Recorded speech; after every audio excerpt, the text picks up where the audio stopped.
ছেলেটি দেখল শূন্যে ভাসমান একটি ধনুক অদ্ভুত আলো ছড়াচ্ছে। কৌতূহলবশত সে ধনুকটি নামিয়ে নিল। যখন সে ধনুকের দড়ি টানল, মুহূর্তের মধ্যে বাতাস ধারালো তীরে রূপ নিল।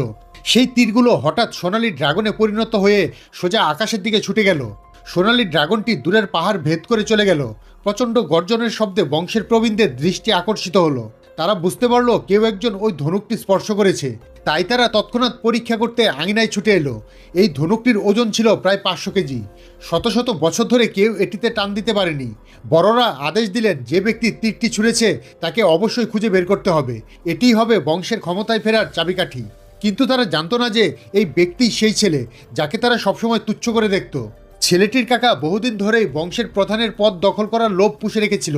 সে সবাইকে তাদের ক্ষমতা হস্তান্তরের আদেশ দিল। কিন্তু দাদি জোর দিয়ে বললেন যে কেউ বংশের প্রধান হতে চাইলে তাকে ন্যায্য লড়াইয়ের মাধ্যমে তা অর্জন করতে হবে। একই সঙ্গে আকাশে 7টি উড়ন্ত ডিস্ক